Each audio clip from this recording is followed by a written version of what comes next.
La termodinámica es la ciencia que estudia los cambios o las conversiones de un tipo de energía en otro. ¿Ya? La termodinámica estudia cambios de energía de un tipo a otro. ¿Ya? Cuando nosotros consumimos alimentos, consumimos nutrientes, azúcares, proteínas, lípidos. ¿Ya?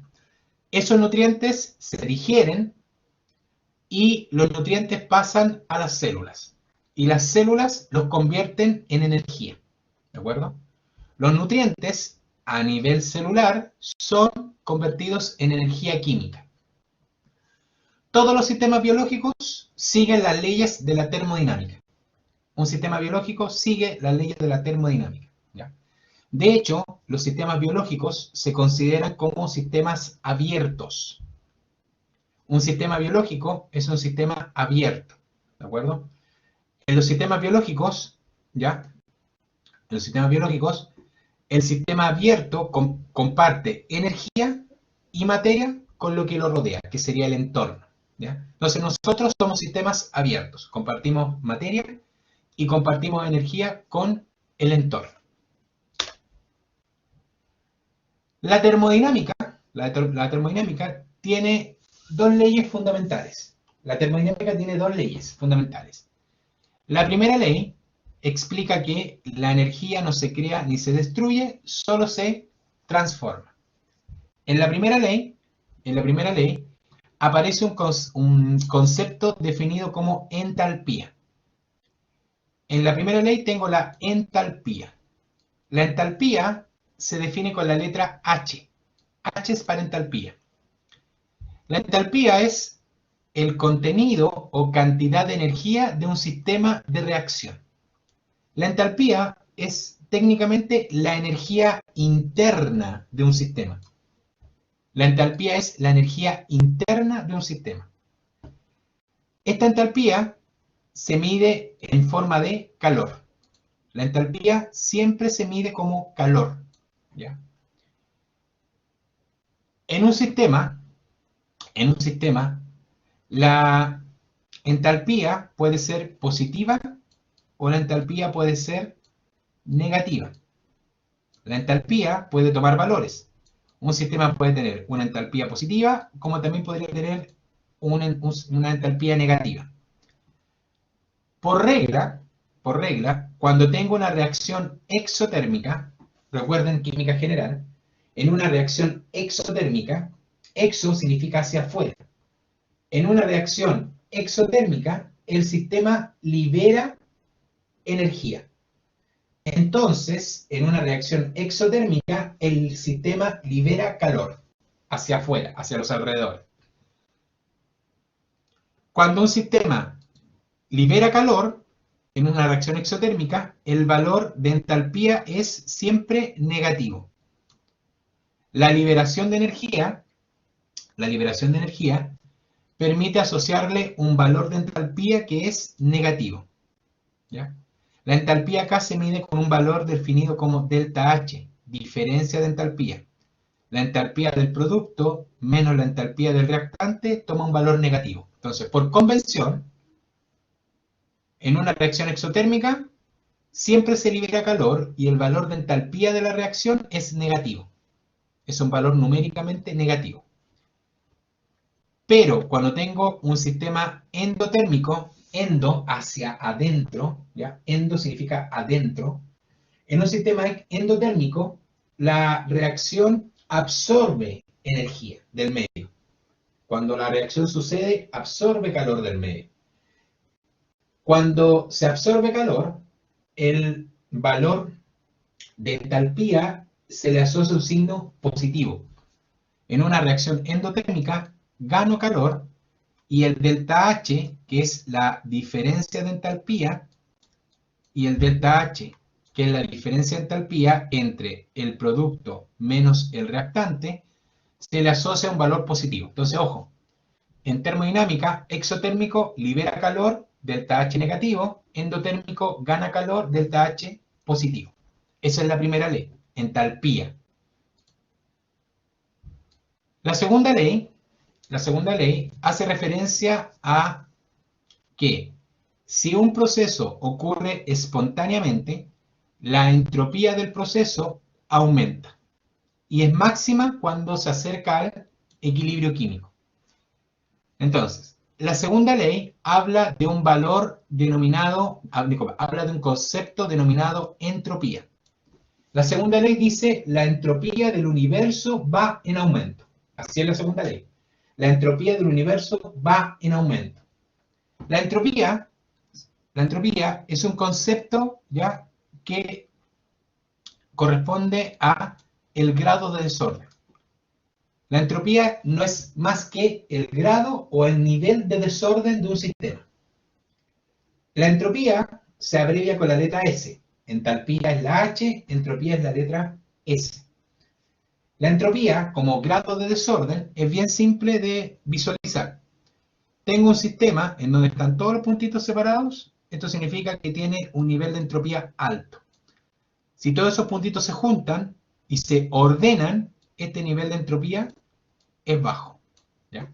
Entonces, a modo gráfico, el sistema 1 tiene mayor entropía, el sistema 1 tiene mayor entropía, y fíjense que el sistema 2 tiene menor entropía. Entre más ordenado, ojo, entre más ordenado, menos entropía. Entre más desordenado, mayor entropía. Entonces, la segunda ley explica finalmente que cuando tengo una reacción química, por ejemplo, si esto fuese reactante que se convierte a producto, ¿ya? Cuando tengo una reacción química, el cambio entre reactante y producto va a generar un cambio de entropía. En una reacción química, vamos a tener un cambio de entropía. Cuando una reacción química sucede, hay un cambio de entropía. ¿Bien? Entonces, primera ley, delta H, segunda ley, delta S, que es el cambio de entropía. Un tercer concepto que aparece es la energía libre de Gibbs. Otro concepto es energía libre de Gibbs. La energía libre es, por definición, máxima cantidad de energía obtenida capaz de hacer trabajo durante una reacción. La energía libre es lo que se conoce como la energía disponible para ser utilizada como trabajo. La energía libre es energía disponible para hacer trabajo. Eso es energía libre, ¿ya? En una reacción química, yo calculo el valor de delta G. En una reacción yo trabajo con el delta G, que es la diferencia de energía libre de Gibbs. El delta G se puede calcular a partir del valor de delta H, la temperatura y el delta S. A lo mejor lo vieron así en química. El delta G, tal vez lo vieron así en química, el delta G es el valor de delta H menos T por delta S, siendo delta S la temperatura, delta H diferencia de entalpía, delta S diferencia de entropía y T que es la temperatura. Ahora, nosotros en biología o en bioquímica no utilizamos este cálculo. Este cálculo de delta G normalmente lo utilizan en química, ¿ya? Nosotros, ¿ya?, trabajamos con otra manera de hacer los cálculos, ¿de acuerdo? Ahora, el delta G me permite definir si un proceso es espontáneo o no, ¿ya? El valor de delta G permite definir el grado de espontaneidad de una reacción. Yo utilizo esto para definir si una reacción es espontánea o no. Ejemplo. Cuando el valor de delta G es menor que 0, vamos a colocar ahí un signo negativo. Cuando el delta G es menor que 0, ¿ya?, significa que el proceso es denominado exergónico. Exergónico es un proceso en el cual los reactantes, cuando se convierten en producto, liberan energía. exergónico es cuando en una reacción química los reactantes, al convertirse en productos, liberan energía. Cuando esto sucede, el proceso siempre es espontáneo. ¿Ya? Entonces, reactantes producen productos más energía, eso es exergónico. ¿Qué significa exergónico? Que es un proceso espontáneo y eso tiene un valor de delta G menor que 0. Delta G menor que 0, proceso espontáneo. Espontáneo, una reacción que sucede por sí misma. Es una reacción que sucede por sí misma. El delta G también puede tomar un valor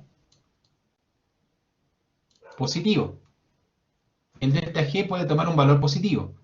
Cuando es positivo, hablo que el proceso es endergónico. Endergónico es aquel proceso que necesita energía para que la reacción suceda. Endergónico es un proceso en el cual tengo necesariamente que aportar energía. El aporte de energía es en forma de calor. Entonces, proceso con delta G positivo absorbe calor del medio, absorbe energía y allí los reactantes se pueden convertir en producto. Si yo no le aporto energía, los reactantes no pueden transformarse en producto. Entonces es un proceso que es dependiente del aporte de energía desde el punto de vista, en este caso, de termodinámica. Cuando decimos que es endergónico, es un proceso no espontáneo. No va a suceder hasta que yo le aporte energía. Entonces, no espontáneo no sucede por sí mismo, sino que yo le debo aportar energía. La tercera opción es que nuestro delta G sea 0. En una tercera opción, el delta G es 0. ¿Qué significa que sea 0? Que no hay ningún cambio y que el sistema se encuentra en equilibrio. Cuando el delta G es 0, no hay cambio. Y al no haber cambio, asumimos que está en equilibrio químico. ¿Ya? No es ni endergónico, ni tampoco es exergónico. No es ni lo uno, ni lo otro. Bueno. El delta G,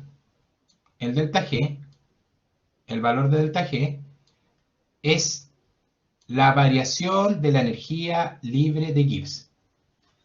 El delta G lo vamos a calcular con la fórmula menos R por T por logaritmo natural de la constante de equilibrio.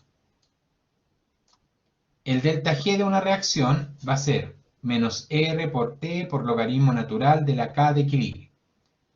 La K de equilibrio es, recuerda en química, toda K de equilibrio es concentración de productos dividido por la concentración de reactantes.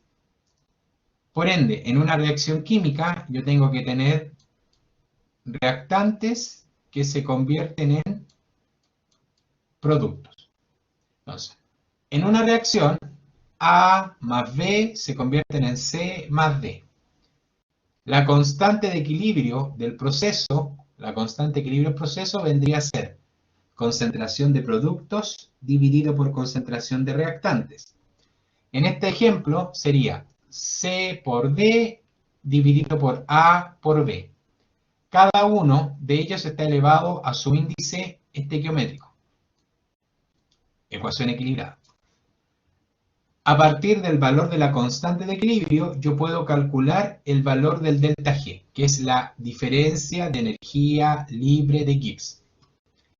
El delta G es menos R, que es la constante de los gases, T, temperatura del sistema, Ln, logaritmo natural de la constante de equilibrio. En bioquímica, el delta G se calcula de esta forma. ¿Ya? En bioquímica el delta G lo calculamos con esa fórmula. Entonces, nosotros trabajamos con los valores de delta G, que es la energía libre de Gibbs. El delta G en bioquímica, ya vamos a ver que hay de dos tipos. El delta G0 y el delta G' 0. Hay dos conceptos, el 0 y el prima 0. El delta G0 se define como cambio de energía libre a una temperatura de 25 grados Celsius, 298 grados Kelvin, y en donde los reactantes y productos se encuentran a una concentración de 1 molar y presión de 1 atmósfera. El delta G indica la dirección del equilibrio químico. Recuerden que el valor de delta G indica si la reacción es espontánea o si la reacción no es espontánea. ¿Ya? Lo que vimos al inicio. Delta G positivo, no espontáneo. Delta G negativo, espontáneo. ¿Cómo se calcula el delta G0? El delta G0 se calcula como menos R por T por logaritmo natural de la K del equilibrio. ¿Cuánto vale el valor de R? Acá abajito, fíjense, el R está acá. Ahí está el R.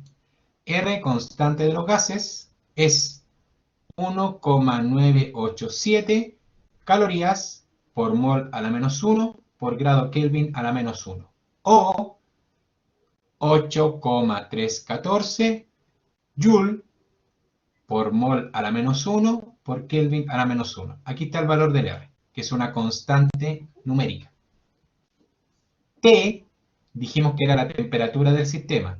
La temperatura del sistema siempre en grados Kelvin.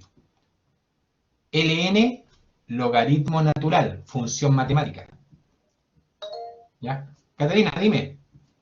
Profe, usted siempre va ¿qué prefiere cuando no, en la prueba tengamos que hacer uno de estos ejercicios, que lo trabajemos en Joules mol o calorías? Ah, ya. Generalmente trabajamos en Joule. Generalmente. Ok. De hecho, le colocamos en los ejercicios, le colocamos en el encabezado el R con el valor en Joule. Así que la respuesta es en Joule. Ya. Así se calcula. ¿Ya? Y la K de equilibrio que es el valor de la razón de concentración de productos versus reactante. Ahora, en sistemas biológicos ocupamos el prima cero. Ojo, en biología y en bioquímica se ocupa el prima cero. El prima cero, logaritmo natural, Fernanda. En la calculadora, la tecla LN, logaritmo natural. En sistemas biológicos ocupamos el delta G'0. El prima cero considera lo mismo anterior. Temperatura 25 grados Celsius. Concentración al equilibrio 1 molar. Presión 1 atmósfera. Es lo mismo. Pero también considera 3 valores más. Concentración de protones 10 a la menos 7. Ojo, esto significa que el pH es 7. Concentración de protones 10 a la menos 7, pH 7. Concentración del agua 55,5 molar, ¿ya? Y concentración de magnesio 1 milimolar. Entonces, el prima cero son temperatura 25 grados Celsius, concentración de reactante y producto al equilibrio 1 molar, presión 1 atmósfera, más concentración de protones 10 a la menos 7 molar, concentración del agua 55,5 molar, magnesio 1 milimolar. Ya. Ahora, ¿para qué sirve el delta G'0? Indica la dirección del equilibrio, pero a un pH definido, lo que significa condición biológica. Aquí estamos hablando que este es el delta G medido en la célula. Es el delta G a nivel celular. Delta G en condiciones acuosas. Recuerden, en un medio acuoso. ¿Qué significa que defina la dirección del equilibrio? Dirección del equilibrio significa que si es espontánea o no espontánea la reacción. Entonces, nosotros trabajamos con un valor de delta G'0, que me define si la reacción es espontánea o si la reacción no es espontánea. Entonces, hay una relación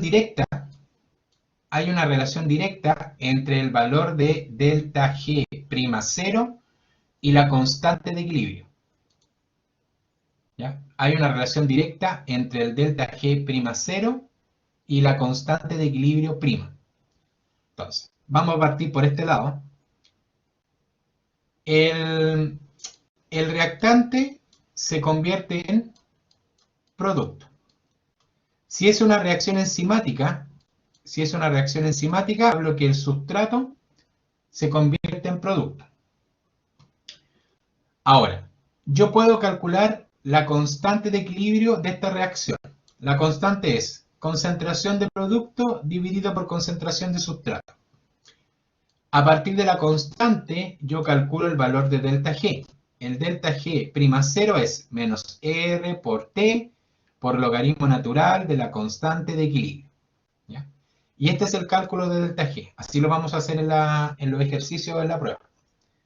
Ahora, el R es una constante, yo la puedo eliminar. Temperatura es una constante, yo la puedo eliminar. Logaritmo natural es una función matemática, también la puedo eliminar. Entonces, hay una relación directa entre el valor de delta G y el valor de la constante. Hay una relación directa entre el delta G y la constante. Ahora, recordemos que la constante es concentración de producto dividido por reactante. Entonces, ¿cuál es la relación? Si la K es mayor que 1, si la constante es mayor que 1, cuando la constante es mayor que 1, normalmente tengo más producto que reactante. En una reacción, cuando la K es mayor que 1, significa que el número de arriba es más grande que el de abajo. Por ejemplo, 10 dividido en 2, 100 dividido en 1, 500 dividido en 100. Cuando la K es mayor que 1, siempre tengo más producto. Lo que significa que el equilibrio estaría desplazado hacia la derecha, ¿ya? Hacia la derecha o hacia delante. Significa que el equilibrio está desplazado a la derecha o está desplazado hacia la formación de productos. Como está hacia la derecha, el cálculo de delta G siempre es un número negativo. Siempre es un número negativo. Entonces, a modo de ejemplo, matemáticamente, si ustedes colocan, por ejemplo, si la K de equilibrio fuese 5, logaritmo natural de 5, número positivo. Número positivo por la temperatura, positivo. Positivo por el R, positivo. Pero como acá fuera hay un negativo, siempre el delta G, cuando la K es mayor que 1, siempre el delta G les va a dar un valor que es negativo. ¿Qué significa que sea negativo? Que el equilibrio está desplazado hacia adelante o hacia la derecha, lo que significa que la reacción es espontánea. Ojo, ahí la reacción es espontánea. Entonces, si la K es mayor que 1, es porque se está formando producto. Si calculo el delta G, siempre me va a dar un número que es negativo. Lo cual, K mayor que 1 más delta G negativo, la reacción está desplazada hacia la derecha o a la formación de productos. Siempre. Eso es regla. Por el contrario, me voy a ir acá abajo, por el contrario, si la K es menor que 1, ¿ya? Si la K es menor que 1, esto es menor que 1, significa que el número de abajo es más grande. Cuando la K es menor que 1, el de abajo es más grande. Por ejemplo, tienen un 5 dividido por un 10, un 20 dividido por un 2. ¿Ya? Entonces, cuando la K es menor que 1, automáticamente asumimos que la concentración de producto es baja. Tengo muy poco producto y mucho sustrato o reactante. Por ende, el equilibrio está hacia el lado izquierdo. El equilibrio está dándole preferencia a el inverso. significa que el sustrato no se está convirtiendo a producto, sino que se está quedando como sustrato. El producto se estaría convirtiendo a sustrato. Si ustedes hacen el mismo cálculo, por ejemplo, si aquí colocamos un valor menor que 1, por ejemplo, vamos a colocar 0,5. Logaritmo natural de 0,5, número negativo. 0,5 por t, número negativo. T por r, número negativo. Y negativo por negativo, le va a dar que el delta G es positivo. Entonces, si la K es menor que 1, tengo una concentración de producto baja, pero de reactante alta, siempre matemáticamente el delta G es positivo. ¿Qué significa menor que 1 la K y el delta G positivo? Que la reacción transcurre en sentido inverso, o sea, el equilibrio estaría desplazado hacia la izquierda, hacia la formación de reactantes o al inverso, como quieran verlo. Y el tercer caso es cuando vale 1. ¿Qué pasa si la K vale 1? ¿Qué pasa cuando la K vale 1? Significa que el número de arriba y el de abajo son el mismo. Para que valga 1, tiene que ser 5 dividido en 5, 20 dividido en 20, 1000 dividido en 1000. Eso vale 1.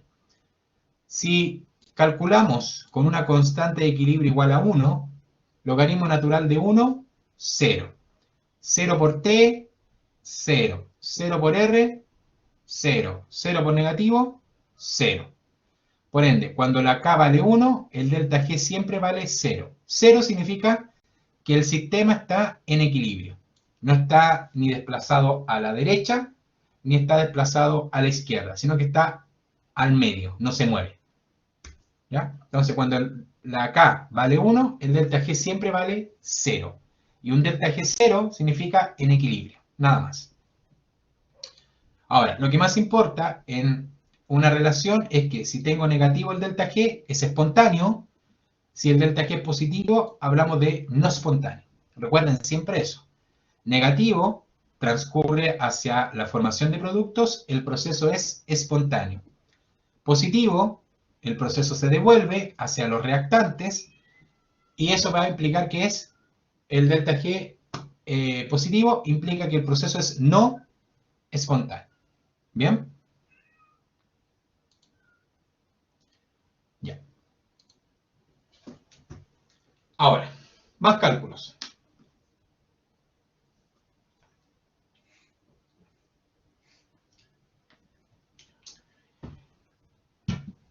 En los sistemas celulares,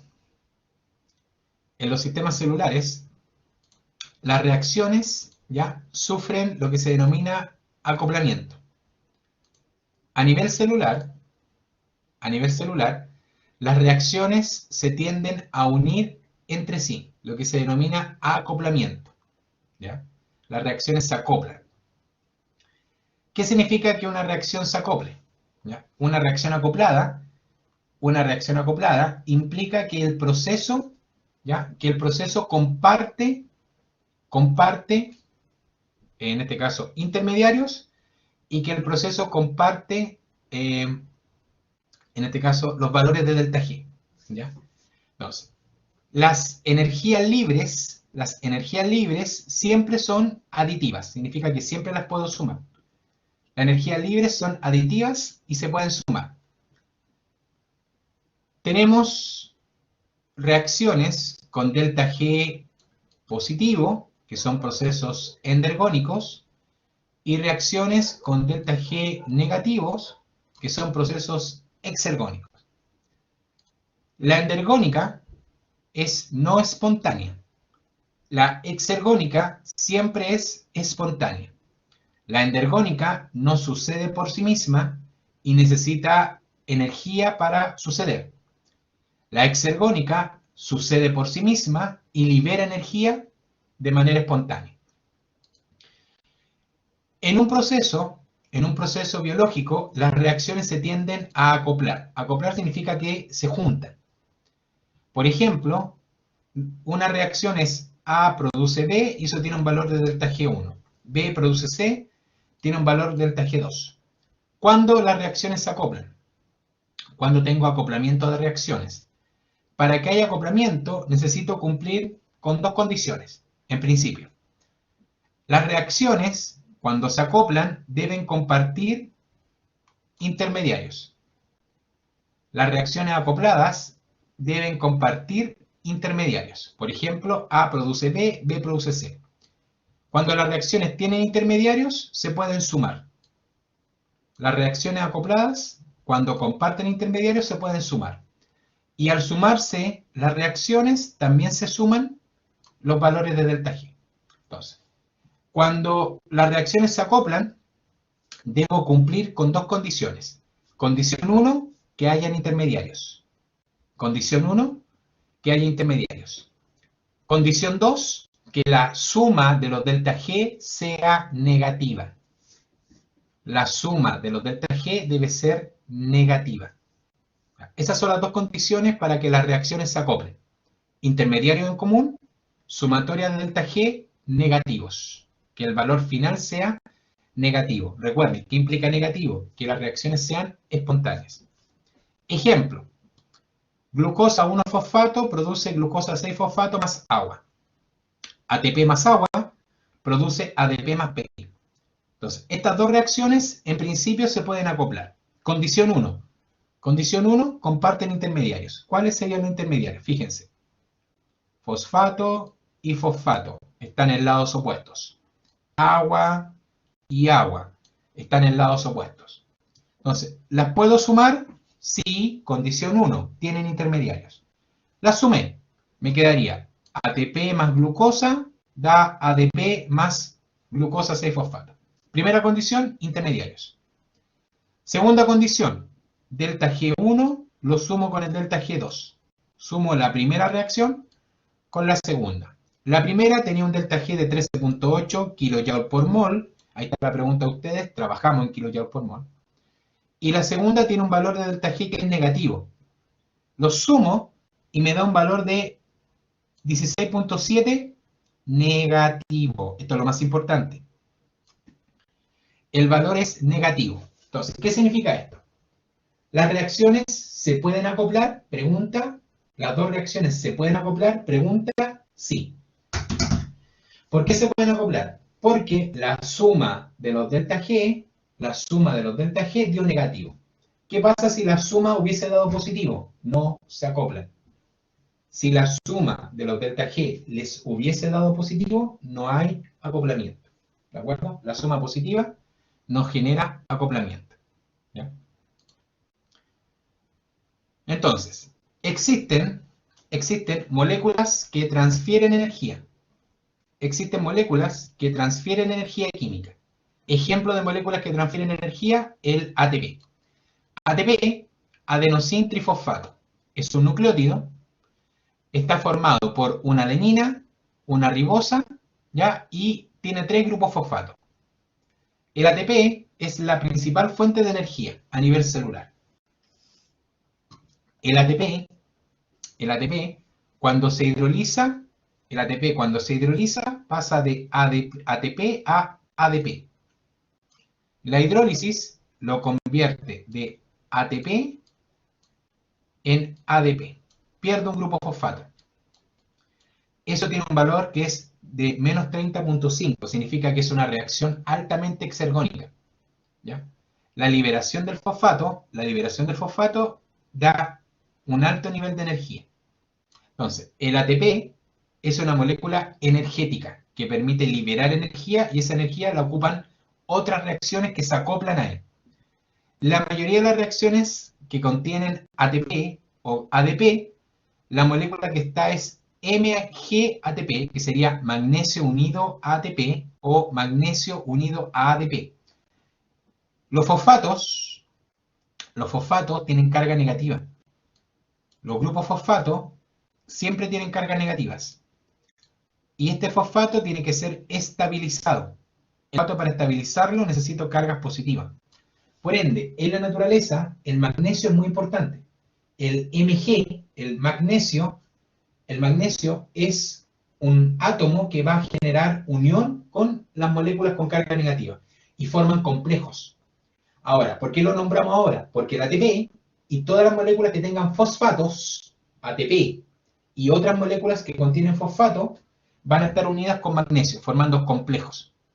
Y el magnesio más el fosfato van a formar una estructura con carga neutra, y eso es estable. La idea de unir el magnesio a las cargas negativas es neutralizar la molécula. Y al neutralizar la molécula es más estable. Otra molécula que se utiliza como moneda de cambio energética es el denominado fosfocreatina. La fosfocreatina o creatinfosfato, también se le llama así, creatina fosfato o creatin fosfato, ¿ya? Es una molécula que almacena energía a nivel de músculo, ¿ya? El creatinfosfato normalmente se forma en el músculo. El creatinfosfato, cuando se hidroliza, se transforma en creatina. De fosfocreatina paso a creatina. Y esto también libera energía, menos 43. ¿Ya? También es un valor altamente negativo. Entonces, el ATP es energético y la fosfocreatina es energética. Cuando se hidrolizan, liberan energía. Entonces, acá tengo una tablita donde aparecen un número variado de reacciones químicas en donde tienen asociado un valor de delta G. Fíjense que está en kilojoule y en kilocal. Solo me interesa en kilojoule. Por ejemplo, acá tengo el ATP más agua da ADP menos 30.5. ¿Ya? El ATP más agua para dar AMP menos 46.6. ¿Ya? Tengo más abajo la glucosa 1-fosfato más a glucosa de fosfato menos 7,3, fructosa 6 a glucosa 6 menos 1, etcétera, etcétera, etcétera. ¿Ya? Ahora, esta tablita, disculpen, esta tablita, la 13.4, es una tablita de resumen, no tienen que aprendérsela, simplemente es a modo de ejemplo que hay muchas reacciones con delta G negativo. ¿Ya? Ahora, la tabla 13.6 es una tabla especial donde aparecen la mayoría de los compuestos fosforilados que son liberadores de energía. Fíjense, aparecen compuestos fosforilados, excepto acá abajo, ojo, acá aparece el acetil-CoA. El acetil-CoA es un tioéster, no es un compuesto fosforilado. El resto hacia arriba, desde el fosfonolpiruvato al glicerol 3-fosfato, son compuestos fosforilados. Y estos compuestos tienen un valor asociado de hidrólisis. Estas reacciones son todas hidrólisis. Todas las reacciones acá son hidrólisis. ¿Ya? El fosfonolpiruvato más agua les da piruvato más fosfato inorgánico. Delta G menos 61,9. La fosfocreatina más agua les da creatina más fosfato inorgánico, menos 43. El ADP les da AMP más PI, menos 33.8. El ATP les da ADP más PI, menos 30.5. Y así sucesivamente. Bueno, y el acetil-CoA les da acetil-CoA más agua, les genera coenzima A más acetil más coenzima A. Y eso es menos 31.4. ¿Ya? Entonces, ¿para qué necesito esta tablita? Esta tablita tiene muchas reacciones de compuestos fosforilados, ¿ya? Y estos compuestos fosforilados son altamente energéticos. Compuestos fosforilados altamente energéticos, ¿ya? Entonces, por ejemplo, a partir de los datos de la tabla 13.6, calcula el valor de delta G para. Y me dan una reacción. Me dice, calcula el delta G para la glucosa que se convierte en glucosa 6-fosfato y el ATP que se convierte en ADP. Entonces, esta es la reacción inicial. Lo primero que voy a hacer en este tipo de cálculo es buscar la pareja. La glucosa se convierte en glucosa 6-fosfato y el ATP debería pasar a ADP. Voy a buscar en la tabla anterior la pareja. Glucosa más glucosa 6-fosfato, ATP más ADP. Entonces, me voy a la tabla anterior y veo que aquí aparece glucosa 6-fosfato y acá arriba aparece ATP a ADP. Entonces, ahí tengo dos. Tengo esa y la de abajo. Ahí tengo dos reacciones, de ATP a ADP más PI, 30.5 negativo, de glucosa 6-fosfato a glucosa, porque recuerden que todas son hidrólisis. Aquí está, la reacción 1, glucosa 6-fosfato más agua, glucosa más PI. Ahí está mi 13.8 negativo. La otra debía ser ATP más agua, ADP más PI, menos 30,5. Entonces, escribo las reacciones. Estas reacciones son como salen en la tabla. Estas dos reacciones son directamente de la tabla. Estas reacciones son de la tabla. De allí, la primera reacción, si ustedes se fijan, la primera reacción tiene glucosa 6-fosfato a la izquierda y glucosa a la derecha, lo cual está al revés. Si la comparo con la primera, están totalmente al contrario. Por ende, la primera la voy a invertir. La primera la invierto, la voy a dejar como glucosa más PI, glucosa 6-fosfato más agua. Como la primera la invierto, el signo cambia. Si la primera la invierto, el signo cambia al valor contrario, más 13.8.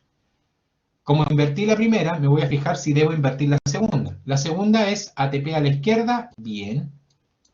ADP a la derecha, bien. Entonces, la primera se invierte, la segunda queda igual. La sumo. Al sumarla, me doy cuenta que los intermediarios se eliminan y solo me queda glucosa más ATP, glucosa más ADP. Si comparo la original con la que yo creé, es la misma. ¿Qué puedo hacer con los delta G? Los puedo sumar. Fíjense que es 13.8 más 30.5 negativo. Y eso me da 16,7. Y así hice un cálculo. ¿Ya? Solamente ordené. Ojo, que en estos cálculos siempre tienen que invertir una de las dos reacciones. En este tipo de cálculos siempre se invierte una de las dos reacciones. ¿Ya? Siempre se invierte una de las dos reacciones. ¿Ya? Hay más ejercicios de esto en la guía para que los vayan viendo. ¿De acuerdo? En la naturaleza también hay reacciones redox. Ojo, en la naturaleza también hay reacciones de tipo redox. ¿Ya? Son reacciones en donde existe movimiento de electrones. Redox significa que hay movimiento de electrones. La sustancia que pierde reductores es, la sustancia que pierde electrones es el agente reductor. Y la sustancia que los gana es el agente oxidante. Entonces, veamos el monito. A tiene dos electrones y los transfiere. A tiene dos electrones y los transfiere a B. Cuando A pierde electrones, esa reacción es oxidación. A pierde electrones y es una reacción de oxidación. A es el agente reductor. B gana electrones y sufre una reacción de reducción. Como B ganó, sufre una reacción de reducción. Por ende, B al inicio es el agente oxidante. ¿Ya? Este sistema se denomina redox, donde hay una semireacción de oxidación, el de electrones, y una semireacción de reducción, alguien que gana esos dos electrones. En toda reacción redox yo puedo medir lo que se conoce como potencial estándar de reducción. Toda reacción tiene un valor de E0. Toda reacción tiene un E0. El E0 es el valor asociado a la tendencia de ganar electrones. El E0 está asociado a ganar electrones.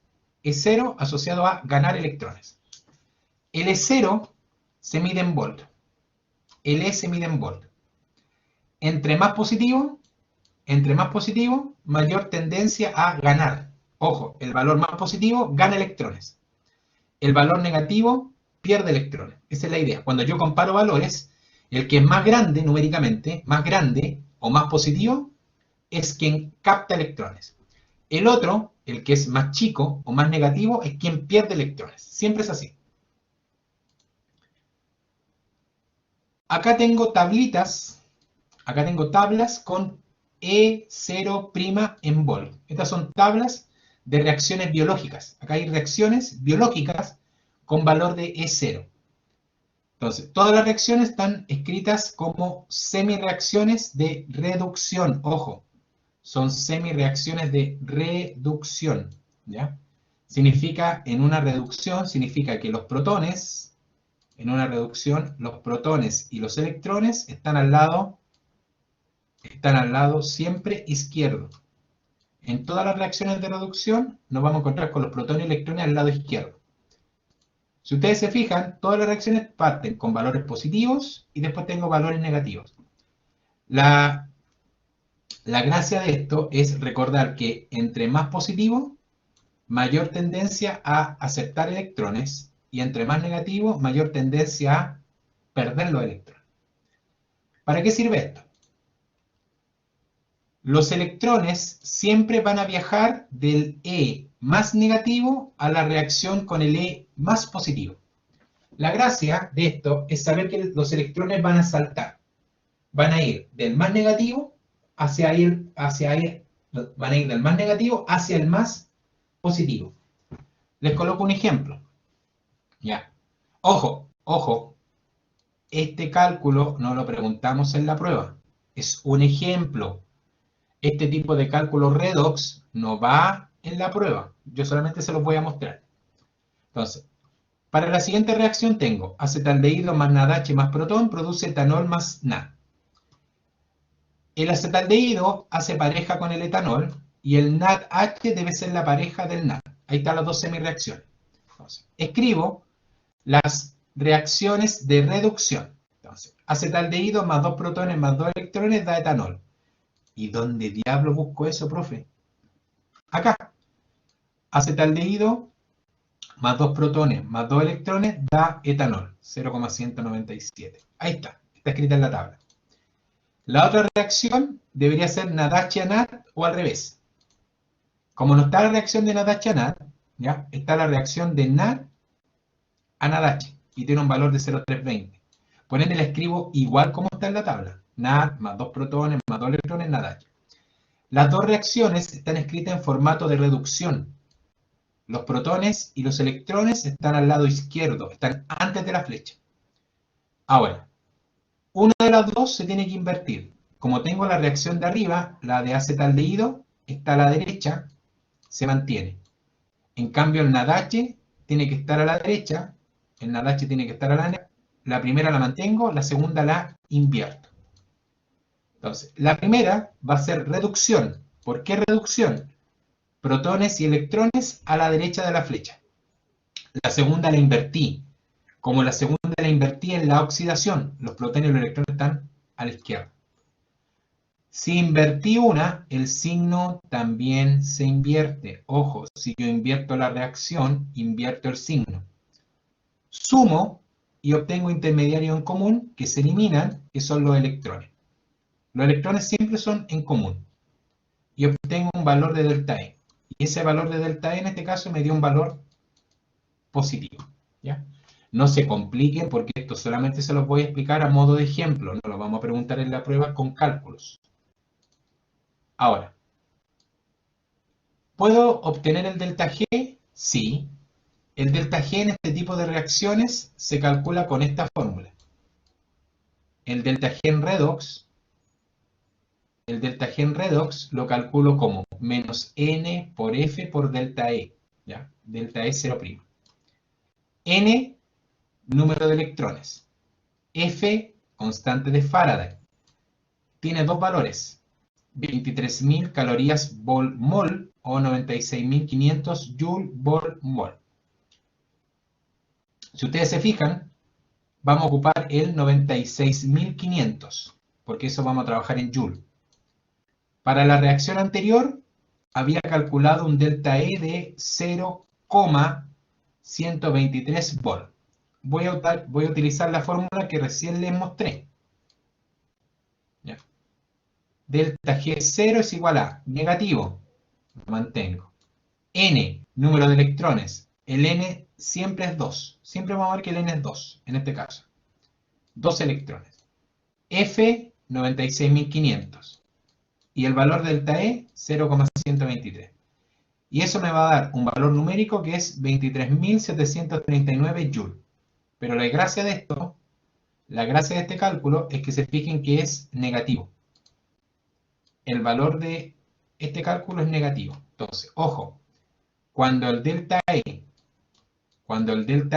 es positivo, siempre el delta G les va a dar negativo. Pero si el delta E es negativo, automáticamente van a saber que el delta G les da positivo, por fórmula matemática. Les repito, en una reacción redox, esto es para la prueba, en una reacción redox, el valor de delta E 0, es un número positivo. Si el delta E' 0 es un número positivo, siempre el delta G es negativo. Y si el delta G es negativo, proceso espontáneo que sucede por sí mismo. Al revés, si el delta E' 0, es negativo, si el delta E' 0 es negativo, matemáticamente siempre el delta G será positivo. Cuando el delta G es positivo, es no espontáneo el proceso, no sucede por sí mismo. ¿Bien? Eso con las reacciones redox. ¿Cuándo vamos a tener reacciones redox? ¿Cuándo en bioquímica vamos a ver reacciones redox?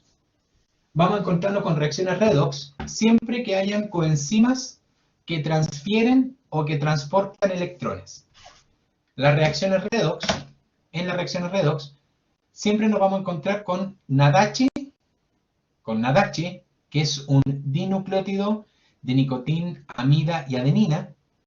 El NADH es una coenzima. El NADH es una coenzima que participa en sistemas redox biológicos. El NADH es la forma reducida. El NADH es el reducido. NADH es reducido. Y el NAD es el oxidado. NADH reducido, NAD oxidado. Otra coenzima, que también se nos va a repetir, es el FADH2. El FADH2 también es para sistemas redox. El FADH2 también se utiliza en sistemas redox. También es una coenzima. FADH2 coenzima, que participa en sistemas redox. Flavin, adenin, dinucleótido. El FADH2 es la forma reducida. El FADH2 es la forma reducida y el FAD es la oxidada, el que ha perdido los protones y electrones. ¿Ya? Y eso con redox. ¿De acuerdo? Ahí tenemos redox. Bueno. Lo último. Metabolismo. Los sistemas vivos dijimos que eran sistemas abiertos. Intercambian materia y energía con lo que los rodea. ¿Ya? En los sistemas vivos siempre se generan ciclos de materia, intercambio de materia como carbono, nitrógeno, azufre, por ejemplo. Y todo intercambio de materia implica un flujo de energía. Absorbo energía, libero energía. ¿Ya? Ahora, el metabolismo celular es el conjunto de reacciones y procesos químico-físicos, reacciones químicas, reacciones físicas, que se producen a nivel celular. Este proceso se divide en dos: el catabolismo y el anabolismo. El catabolismo son las vías degradativas, es un proceso oxidativo, produce energía y es de tipo convergente. El anabolismo es vías de síntesis, reacciones de reducción, gasta energía, requiere energía y es un proceso divergente. Entonces, por ejemplo, ¿en qué consiste el catabolismo? Dijimos que el catabolismo es degradativo. Degradativo porque moléculas grandes, llenas de energía, llamadas nutrientes. En el catabolismo comienzo con los nutrientes, comienzo con moléculas grandes, moléculas complejas, llenas de energía, carbohidratos, lípidos, proteínas, y estas se rompen. El catabolismo rompe esas moléculas. Y cuando rompe las moléculas, forma productos finales que no tienen energía. Productos finales, por ejemplo, como CO2, agua, amoníaco. Productos sin energía. Cuando el catabolismo rompe las moléculas, decimos que es degradativo. La degradación es romper moléculas grandes, llenas de energía, a moléculas chiquititas, sin energía.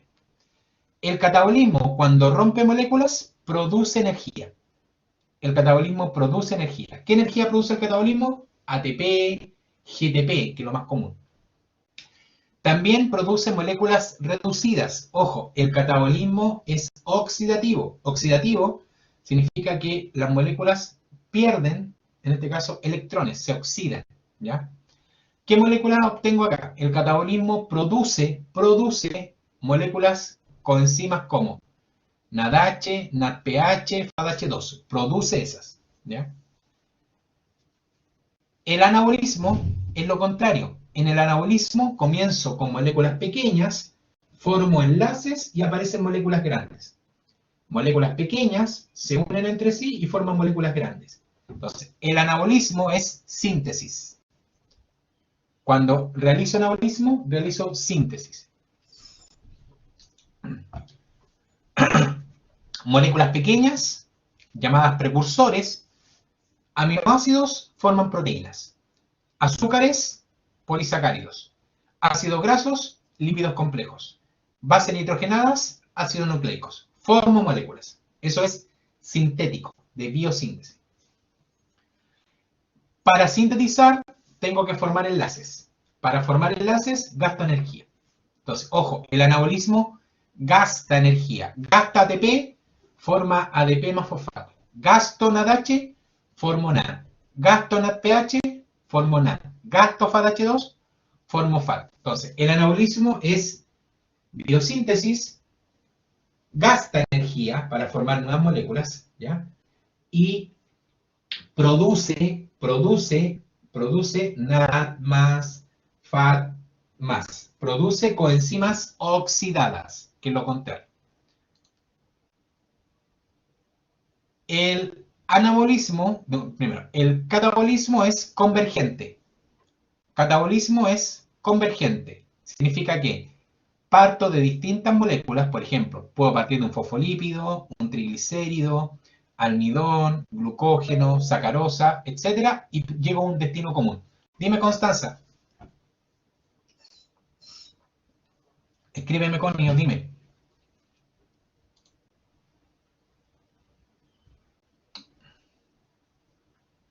Sí. El catabolismo es oxidativo. Oxidativo porque rompe y oxida moléculas. Rompe y oxida. Ahora, es oxidativo desde el punto de vista de la molécula, pero ojo, produce NADH, produce FADH2. Produce, pero oxida la molécula, que sería el nutriente. El anabolismo es al revés. El anabolismo es reductivo. El anabolismo realiza reducción de las moléculas, pero produce coenzimas oxidadas. Gasto NADH, produzco NAD. Gasto FADH2, produzco FAD. ¿Ya? Por si acaso. Cuando hablamos de oxidativo o de reductivo, estamos hablando de la molécula que rompe o que forma. ¿Ya? Convergencia. De nada. Fosfolípidos, triglicéridos, almidón, azúcar, aminoácidos, proteínas, terminan en un compuesto común, acetil-CoA. ¿Qué es convergente? Convergente, parto de distintos puntos y llego a uno común. Distintos puntos de inicio, uno común. El catabolismo es convergente. El anabolismo es divergente, igual que la película. ¿Ya? Igual que la película. Entonces, divergente, una molécula común que genera productos finales. Divergente, un camino, pero puede obtener diferentes destinos. ¿Ya? Desde un punto de partida común, los caminos y los destinos son distintos. Bien, ¿dónde sucede todo esto? ¿Dónde suceden las vías metabólicas? En células eucariontes. Principalmente, la mayoría de las vías son en el citosol. La mayoría de las vías son en el citosol y si no, en la mitocondria. ¿Ya? Entonces, la mayoría de las vías son citosólicas o mitocondriales.